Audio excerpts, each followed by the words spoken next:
Hello, my name is Sam Bullington, and I'm a gender studies professor at the University of Colorado.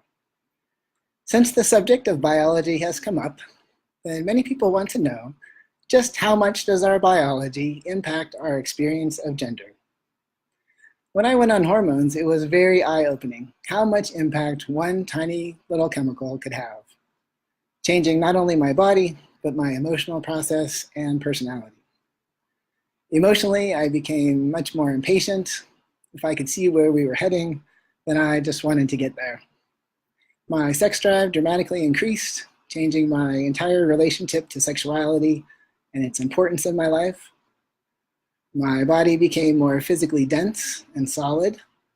And emotionally, I also became a lot more dense and began to miss a lot of the cues happening in my social environment. I retained enough sensitivity to be aware that I was missing things that other people around me could pick up on, but I was no longer able to figure out what exactly that they were, giving me something of a emperor has no clothes feeling. And my friends who have gone on estrogen report the opposite experience, much greater emotional sensitivity, a more holistic sexual response, along with weight gain. Kind of the essence of the PMS experience. Despite these noticeable effects, our biology actually has much less of an impact on our gender than we tend to believe.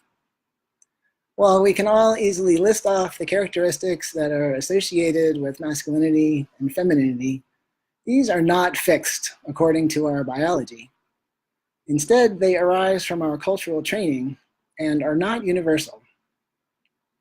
What is considered to be masculine and feminine is actually highly variable over time and space and is the result of our socialization. Even before they are born, then babies are color-coded and treated differently according to their believed gender. Babies are held differently. Baby girls are held inward, orienting them toward their caregivers, while baby boys are held outwards to interact with the world. They are talked to differently.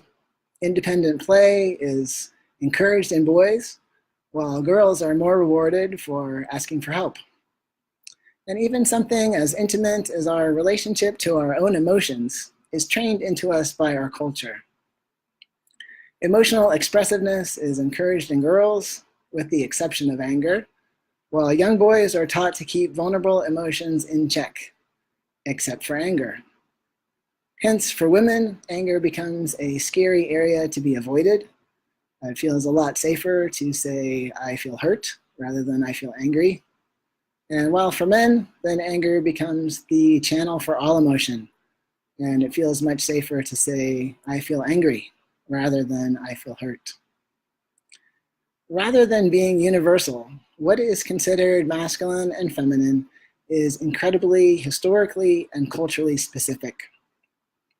Did you know, for instance, that the pink and blue that we take so for granted was originally reversed? Of course, initially all babies were dressed in white dresses because that is what was most practical.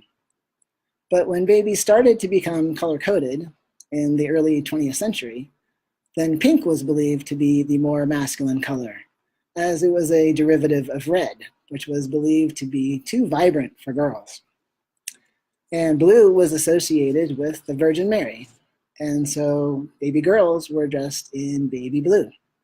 Why so many of the early Disney heroines, such as Cinderella, Sleeping Beauty, and Alice in Wonderland, were all dressed in blue. And comparing understandings of masculinity and femininity across cultures adds even more complexity to the nature versus nurture debate. So gender has long been of interest to anthropologists because so much of the social, political, and economic organization of groups is based upon gender.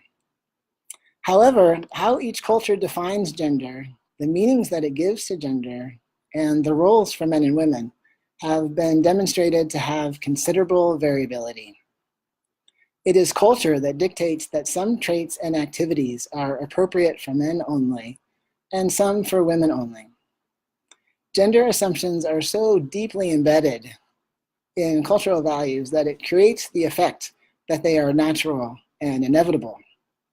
However, what it means to be a man, what it means to be a woman, and the fact that in societies like the US, there are really only these two options, are all created by culture. They are not universal. You may have heard of one of the pioneering anthropologists in the field of gender, Margaret Mead. And she became famous in 1935 when she published a book describing striking variation in gender norms within a small geographical area in New Guinea.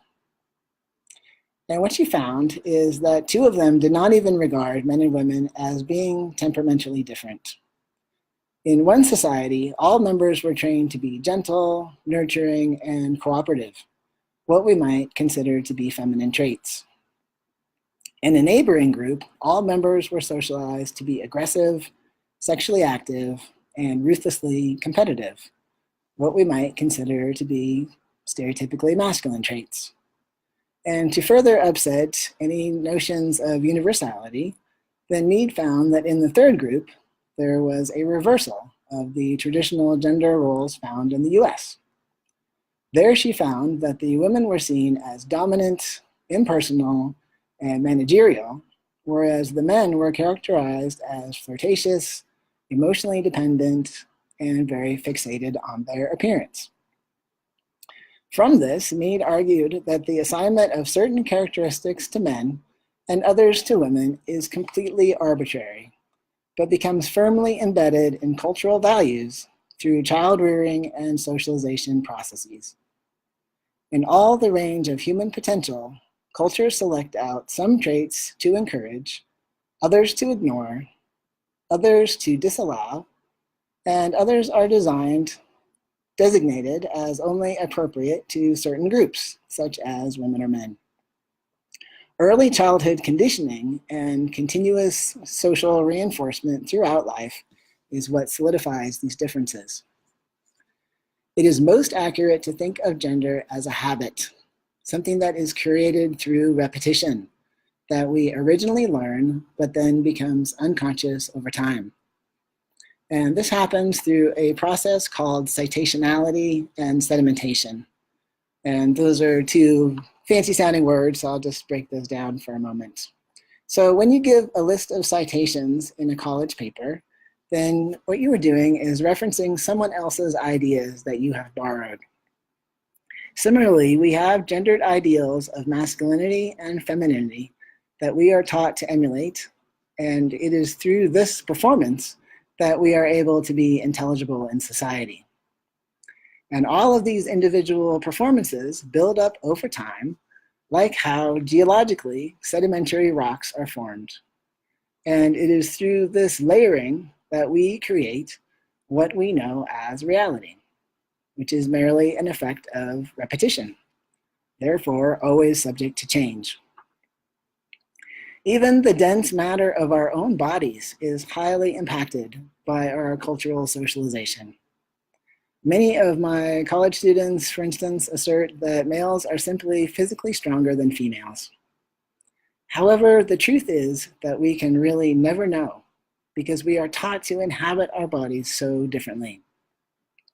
So when boys, since birth, are encouraged to be in their bodies and to challenge themselves physically, to be outside, to engage in competitive sports and rough and tumble play, and are told continually that they are stronger, while girls are discouraged from going outside, from exerting themselves physically, and testing their bodies, and are dressed in confining clothing that restricts their physical mobility, and are told not to get dirty, that they are weaker and vulnerable and shouldn't sweat, and are taught to see their bodies as objects that they should make physically attractive rather than a home to inhabit, then yes, of course, by the time they get to college, there are going to be very real differences with regards to physical strength in males versus females.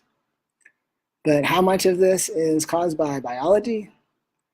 Until we truly transform our socialization practices, the truth is we can never really know.